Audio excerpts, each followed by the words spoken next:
c'est parti! Le périple d'Étienne et Joseph, 19 et 21 ans. L'échappée tricolore. 2000 km à la rencontre des maires. Bonjour monsieur le maire. Étienne et Joseph kiffent la politique, littéralement.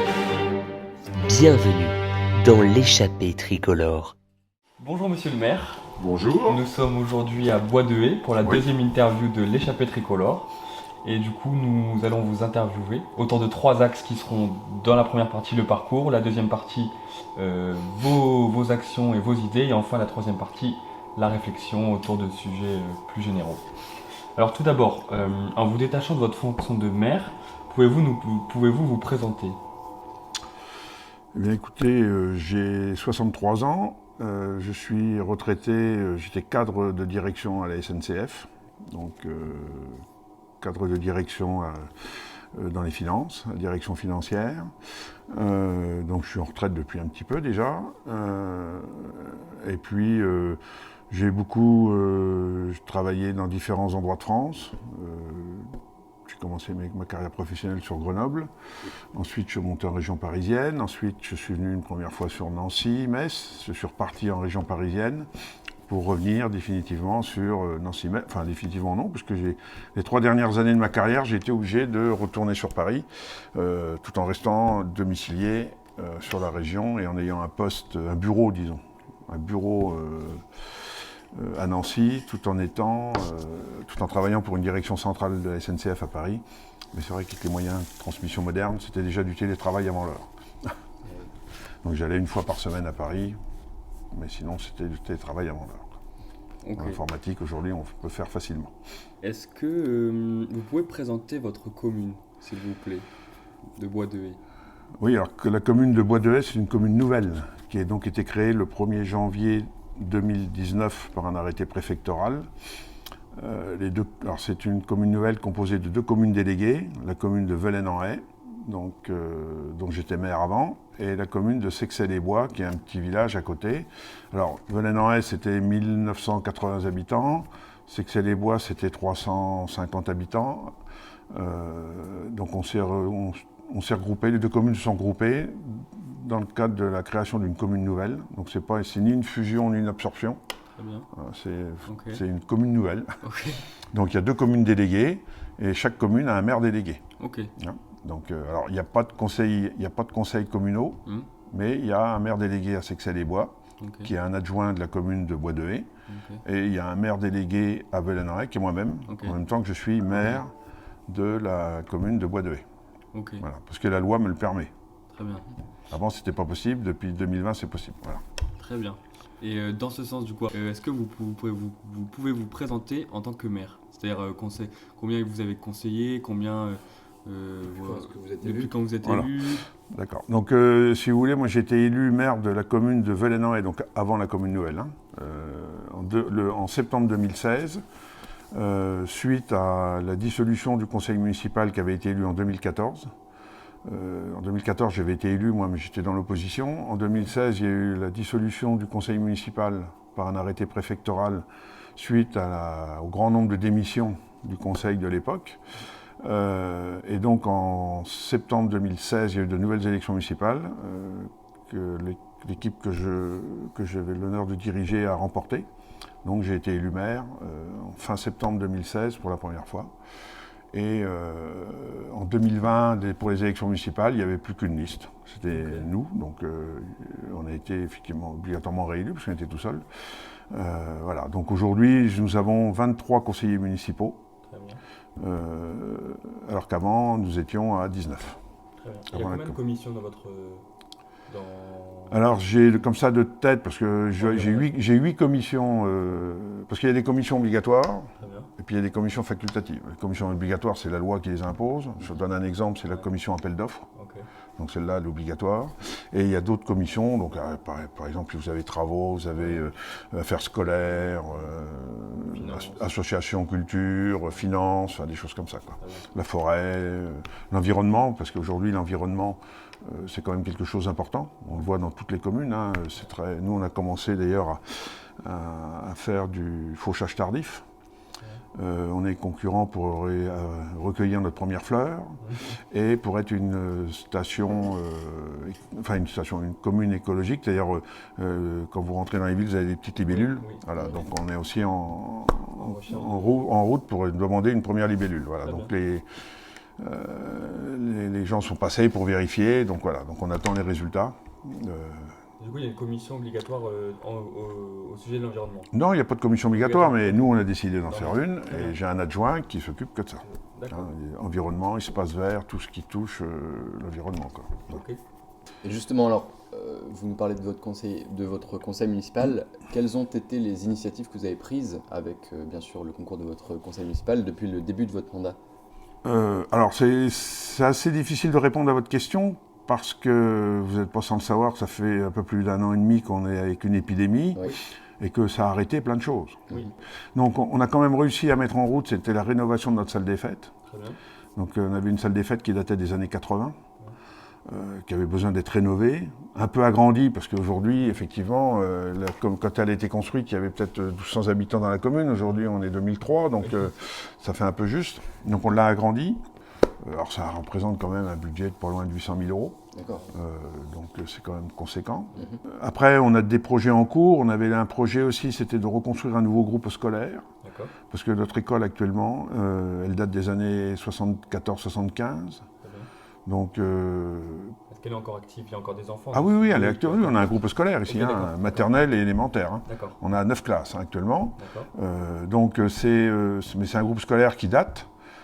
Et puis qui coûte une fortune en chauffage. Enfin bon, Isolation. des c'est choses pas du tout isolé, Ouais. ou très très mal isolé. Voilà, donc c'est quand même quelque chose qui commence à dater un peu. Alors, soit on fait de la rénovation complète, soit on fait un nouveau groupe scolaire. Donc pour l'instant, il y a des études qui sont menées. On verra les résultats, ce qui est le plus intéressant pour nous, sachant que malheureusement, comme beaucoup de communes de France, notre population ne va pas trop augmenter dans les années qui viennent et le nombre d'enfants va diminuer. Donc on aura plutôt tendance à perdre des classes qu'à en ouvrir. Donc ça peut poser, donc tout ça, ça se pèse. Hein. Voilà, c'est de l'argent public derrière, donc on ne fait pas n'importe quoi. Donc on réfléchit bien. Très bien. Et de quoi êtes-vous le plus fier aujourd'hui en tant que maire? Je sais pas, je n'ai pas de fierté spéciale. Du calme revenu dans la commune, je dirais, l'apaisement de la commune par rapport à une autre période qui nous précédait où c'était très agité. Mais sinon, non, il n'y a pas de... J'ai pas de fierté particulière. Moi, j'essaye de faire le travail le mieux que je peux. Voilà, après, je suis disponible, hein, je fais que ça. J'ai pas d'autres mandats, je souhaite pas en avoir d'autres. Comme je suis retraité, je suis à temps plein à la mairie, je suis là tous les jours pratiquement. Donc je peux recevoir les gens quand ils veulent, il n'y a pas de. Donc je suis pas. Ma disponibilité, je peux dire, voilà, ça peut être une fierté, mais même non, je n'ai pas du tout de fierté particulière pour ça. Non, je sais pas. D'accord. Est-ce que vous avez une anecdote à nous raconter depuis le début de votre mandat de maire ou même avant en tant que conseiller? Si vous voulez, on avait un terrain de foot sur la commune qui datait d'un petit peu et il y avait un club le club avait plus ou moins disparu. Bon, il y a des gens, des nouveaux habitants qui sont venus et qui ont voulu remonter le club. Bon, sauf que le club, alors le président du club à l'époque, c'était lui-même un ancien joueur qui avait joué déjà à un niveau régional assez élevé, donc il avait des ambitions, sauf que notre terrain, il n'était pas aux normes. D'accord. C'était trop petit. Donc la Fédération française de football, par l'intermédiaire du district de Meurthe-et-Moselle, a dit non, on ne pouvait pas jouer dans un championnat classique. Alors c'était du sport loisir, comme ils appellent ça. Il faut aller jouer ailleurs ou... Ils allaient jouer ailleurs, voilà. Donc, mais quand vous allez jouer ailleurs, il faut payer. Oui, c'est On ne vous prête pas les terrains, on peut vous les prêter, mais une fois ou deux, mais pas toute la saison. Donc on a dit, on s'est engagé à refaire le terrain de foot. Donc ça, c'était une des actions de notre mandat précédent, entre 2016 et 2020. D'accord. On a refait le terrain de foot, on l'a refait aux normes. Et donc pour ce terrain, on voulait lui donner un nom. Et notre commune a eu, alors je ne sais pas si c'est la chance, mais a hébergé pendant quelques années un joueur de l'équipe de France de foot passé qui s'appelle Michel Platini, ainsi que ses parents. Donc on a fait l'inauguration du stade Aldo Platini, et donc le président du club de foot a fait venir le Variété Club de France, qui a accepté de venir. Donc, et on a eu la chance donc, ce jour-là d'avoir Michel Platini en personne avec son épouse et ses enfants, dont son fils Laurent, qui a essayé de jouer au foot dans sa jeunesse, mais ça n'a pas marché. Donc mais il sait jouer au foot, il n'y a pas de problème. Et donc il était là, il jouait. Michel Platini n'a pas voulu jouer. On a eu la chance d'avoir Arsène Wenger, qui est de l'Est aussi en plus. qui est alsacien lui, Oui. et qui est une personne qui est vraiment charmante. C'était vraiment, les gens voulaient un autographe, une photo, il n'y avait aucun problème. Et franchement, quelqu'un de très bien. On a eu Marc Keller, donc, qui était le président de Strasbourg, du club de foot de Strasbourg. Il y avait Olivier Rouillet. Alors Olivier Rouillet, qui est un ancien joueur de l'équipe de France aussi, et de Nancy, qui joue avec Michel Platini, qui est propriétaire qui habite Nancy, lui, qui est conseiller municipal à Nancy et qui est propriétaire d'un bar sur Nancy. Enfin, on a eu plein de joueurs comme ça qui sont venus et on a passé une journée extraordinaire. La veille au soir, il y avait une soirée de gala avec des ventes aux enchères pour des associations. Il y avait des ventes aux enchères de maillots. Alors il y avait un maillot de Marseille qui était signé de tous les joueurs de l'époque, donc 2019. Vous aviez un maillot du Bayern de Munich. Ok. Il y avait un ballon, je ne sais plus d'où il venait, des grands clubs européens, Arsenal, je crois, donc comme Wenger avait été Arsenal, donc c'était plus facile. Voilà, donc c'était vraiment une très très belle, un très beau week-end, quoi. Un bel événement Et qui a fait, d'ailleurs, ça avait fait beaucoup de, il y a même la télé qui était venue. Enfin, il y a quand même des choses. C'est un beau coup de projecteur pour la commune. Enfin, voilà, oui, oui, tout à fait, tout à fait. D'ailleurs, on a en projet de recommencer, parce que quand on a fait ça, le stade n'était pas refait. D'accord. Ah oui. Oui, parce qu'avec le temps, le terrain n'était pas refait. Alors on l'a fait avant que le terrain soit refait. Maintenant que le terrain est refait, dès que les conditions sanitaires le permettront, le club, pour le nouveau président du club, qui était vice-président à l'époque, avait en projet de recommencer, d'organiser ce genre de match. Avec le variété qui est prêt à revenir d'ailleurs. D'accord, super sympa. Voilà. D'ailleurs, vous verrez dans l'entrée de la... Il y a un ballon. Il y a le ballon, c'est le ballon de ce match-là. C'est le ballon officiel que tous les joueurs ont signé. Voilà. Et pour arbitrer ce match, on avait un arbitre international qui s'appelle Benoît Bastien. Ah oui, hyper connu. Voilà. Et qui habite à Velaine. Ah, il habite à Velaine. Benoît Bastien. Il habite ici. Et donc j'ai, dans mon bureau au premier étage, j'ai le maillot qu'il avait mis, qu'il avait donné pour vendre aux enchères, je l'ai acheté. Et je l'ai fait encadrer, il est dans mon bureau, dans le bureau de la mairie. Si vous voulez, je pourrais vous le montrer après. Avec plaisir. Du coup, on va passer à la dernière partie qui concerne vos idées. Et je voudrais d'abord revenir sur la fusion de la commune. Des communes de Velaine-en-Haye et Sexcey-les-Bois qui ont formé Bois de Haye. Est-ce que vous pouvez nous expliquer un petit peu quelles étaient les motivations pour cette fusion et quels ont été les aboutissants? Alors ça, c'est un projet qui existe, qui avait déjà été évoqué bien avant notre élection. C'est-à-dire que même moi, quand j'étais dans l'opposition, mon prédécesseur avait dit les gens de Sexcey, un jour, ils seront Velainois. D'accord. Pourquoi cette commune nouvelle? Aujourd'hui, moi, je pars du principe qu'on est plus fort à deux que tout seul. Alors à 3, on est encore plus fort que tout seul et qu'à 2. Enfin bon, là on est que 2, c'est déjà bien. Il y avait, si vous voulez, il y avait une trop grosse différence entre Sexcey, qui est un petit village agricole de 350 habitants, où il n'y avait rien. Quand je dis rien, je veux dire il n'y a pas d'entreprise, pas de commerce. Vraiment, ils étaient tout seuls. Et puis nous, commune de un petit peu moins de 2000 habitants, avec une très grande zone d'activité économique, qui est une ancienne zone de l'OTAN. Mais qu'on a la chance qu'elle soit sur notre territoire, donc on va pas la... Et qui faisait que, il y avait si vous voulez, au niveau financier, c'était pas... Sexcey, ils étaient très pauvres, je ne sais pas si on peut dire ça, mais ils avaient peu de revenus, et nous, on en avait beaucoup. Pour vous donner un simple exemple, c'est que la commune de Sexcey, à l'époque, notre ancienne communauté de communes où il y avait 6 communes, Sexcey, c'était la seule commune qui devait payer. Parce que ça, c'est aussi un système un peu spécial, c'est que les communes touchent de l'argent de la communauté de communes, parce que la communauté de communes a des compétences qui font qu'elle recueille de l'argent, par exemple, des entreprises. Avant, c'était les communes, maintenant, c'est les communautés de communes. Et donc, cet argent est redistribué. Mais c'est redistribué au prorata des activités que vous avez sur votre territoire. Et comme la communauté de communes Sexcey n'avait pas d'activité, donc elle ne touchait rien, voire elle devait donner de l'argent. D'accord. Donc, c'est problématique. c'était un problématique. Donc, ils avaient un budget. Leur budget, je ne sais même pas s'ils auraient pu faire notre terrain de foot. Hein. Ah, oui. Donc, alors, le maire de l'époque avait demandé à ce qu'on pouvait, avec mon prédécesseur. Donc, voilà, bon. Il demandait à vous. Il demandait à se regrouper, voilà. Okay. Hein, à essayer de se regrouper. Bon. Okay. Et puis, bon, ça ne s'est pas fait. Et puis, moi, quand j'ai été élu maire, donc, mon collègue de Sexay est revenu me voir. J'ai dit, écoute, pourquoi pas, on va en discuter. Donc on s'est réunis, on s'est rencontrés, parce qu'on se connaissait pas en fait. Hein. Donc on s'est réunis 2-3 fois tous les deux dans mon bureau.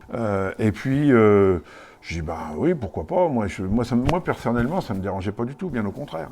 Donc on a créé un groupe de travail avec des conseillers des deux équipes pour lister tout ce qu'il y avait à voir, hein, parce qu'il y en a des choses. Hein, oui.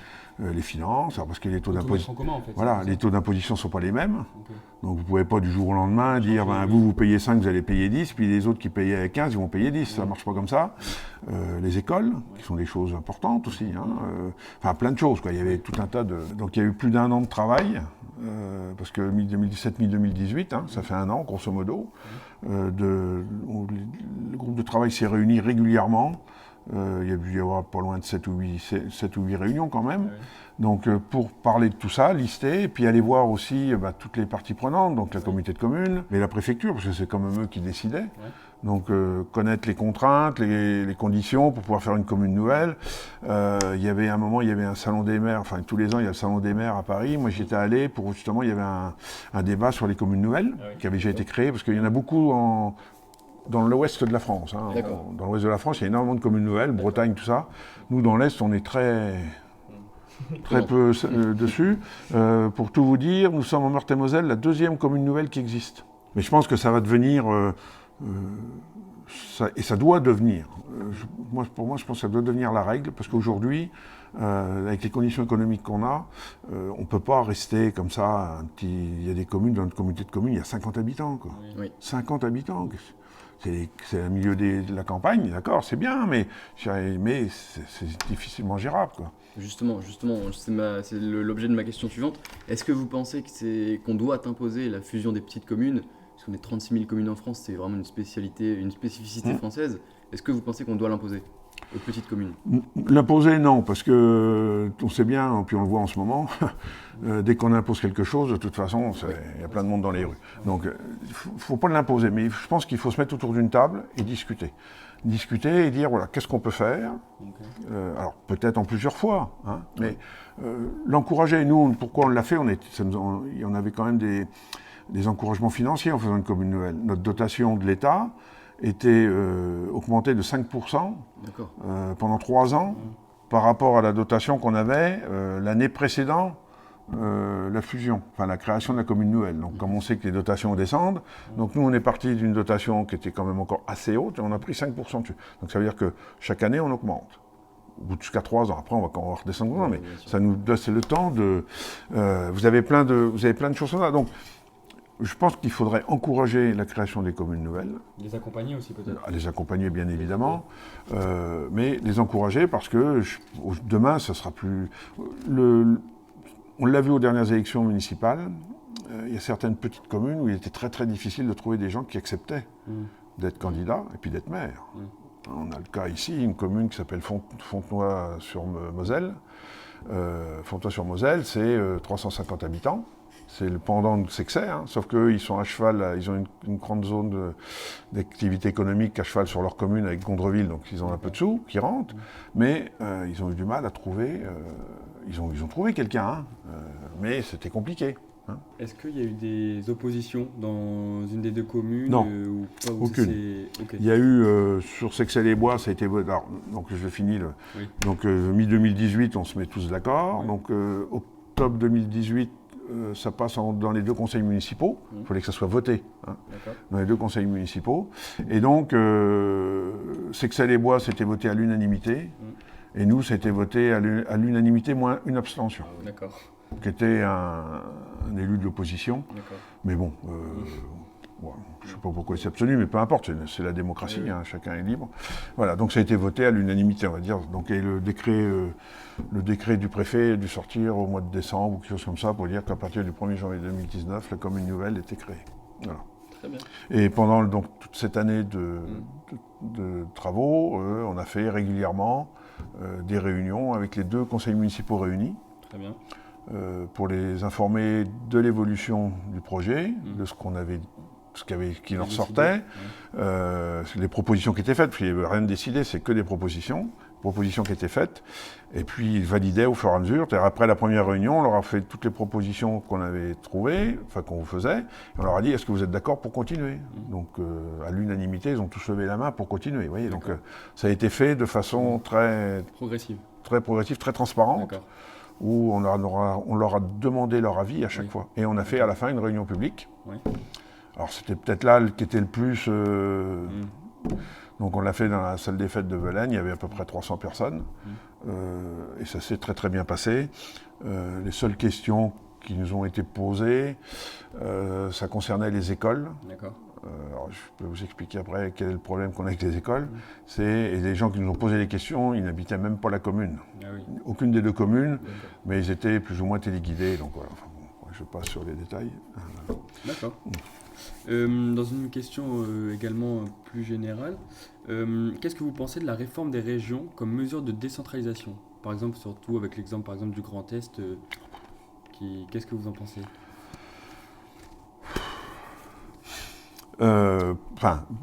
Pour moi, la réforme aujourd'hui, ça n'a pas abouti à ce qu'on aurait voulu que ça aboutisse, parce qu'en fait, je ne suis pas sûr qu'on fasse beaucoup d'économies. Je ne suis même pas sûr qu'on en fasse d'ailleurs. Le principe, si j'ai bien compris, à l'époque, la réforme des régions, c'était de faire des économies. Donc on a dit on n'aura plus qu'un président de région. Alors effectivement, on n'a plus qu'un président de région, mais il n'y a que là que ça a changé, quoi. Après, vous avez, si je prends le Grand Est, vous avez 3, Strasbourg, Metz et Reims qui restent en place. Ils se promènent pour faire les réunions de conseil. Je ne vois pas du tout, ça n'a pas changé grand-chose au niveau économique. Après, c'est un peu comme les communes nouvelles. On est plus gros, on est plus fort. Ici, peut-être dans le Grand Est, ça peut être intéressant par rapport aux pays riverains. Que ce soit le Luxembourg, l'Allemagne, ça fait quand même un poids plus important. C'est sûr que par rapport au Luxembourg, qui a 300 000 habitants, le Grand Est, c'est plus fort que la Lorraine. Bien sûr. Bon. Mais après, je pense que pour moi, ça pourrait peut-être être une bonne réforme, mais qui n'est pas aboutie. D'accord. Pour moi, c'est pas abouti, parce qu'il n'y a pas assez de... ça n'a pas assez diminué les coûts de fonctionnement, je pense. Okay. En prenant maintenant un prisme de lecture, le prisme de lecture que vous souhaitez selon vos spécialités, vos affinités, quel est le message que vous souhaiteriez faire passer d'un point de vue politique et avec un peu de recul à tous ceux qui regardent cette vidéo? Moi, ceux qui vont regarder, je leur conseille. Alors, je pense que ce sera plus des jeunes que des personnes âgées, mais il faut tenter l'expérience de diriger une commune. C'est quelque chose de très très enrichissant. J'ai rencontré plein de personnes que j'aurais jamais rencontrées si je n'avais pas été élu maire. Alors on rencontre des personnes très intéressantes, très bien, d'autres moins, mais bon, peu importe, je veux dire, on rencontre plein de monde, on apprend plein de choses, j'ai appris plein de choses, j'en ai appris plus en 3 ans de maire que pendant 35 ans de carrière professionnelle, je veux dire, vous voyez, on apprend et c'est très diversifié, quoi, c'est pas... Quand vous êtes dans une carrière professionnelle, vous faites, je sais pas, de la finance ou de l'informatique, vous allez faire ça pendant 40 ans de votre vie, quoi. Là, tous les jours sont différents, quoi. Tous les jours, on fait quelque chose de différent. C'est ça qui est bien, quoi. C'est ce qui fait que le matin, on se lève, tiens, c'est bien, aujourd'hui, qu'est-ce que j'ai à apprendre, quoi. Et pour moi, il n'y a pas d'âge pour apprendre. Hein. Ça, il faut y aller là-dessus. Je pense qu'il ne faut pas hésiter. Alors après, il y a des contraintes. Oui. Des contraintes, comme partout, mais là, vous avez des contraintes familiales, vous avez des réunions le soir, vous avez des réunions le week-end. Alors encore, quand on n'est que maire, ça va, mais dès que vous êtes un peu au-dessus, vous avez des inaugurations à faire le samedi, le dimanche, vous êtes tout le temps pris après, hein, mais quand vous êtes que maire, faut voir le bon côté des choses, quoi. Il faut faire abstraction du mauvais côté, puis voir le bon côté des choses, que quand on regarde bien, c'est pas très compliqué. Mais il faut faut pas faire n'importe quoi. Il faut réfléchir, mais puis on n'est pas tout seul. Hein. Moi, j'ai 6 adjoints. Voilà, c'est pas moi qui fais tout, hein, heureusement. De toute façon, j'ai surtout pas la prétention de dire que je peux tout faire. Moi, il y a des choses que je sais pas faire. Je fais pas, je laisse faire un adjoint qui est plus compétent que moi pour le faire parce que c'est son métier ou sait faire. Voilà, il faut surtout pas croire que parce qu'on est maire, on a la science infuse et on sait tout faire. Ça, c'est pas vrai. Donc voilà, mais j'encourage les gens à pouvoir faire ça s'ils peuvent parce que c'est quelque chose de très enrichissant. Merci beaucoup, monsieur le maire, pour ce beau message. Je vous en prie. J'ai une dernière question qui fera office de conclusion. C'est que pensez-vous de l'état actuel de notre pays, de la France ? C'est une question très générale. peut être abordé de plein de points de vue différents. Oui, plein de vues. Ah oui, non, mais c'est sûr que... économique, social, politique...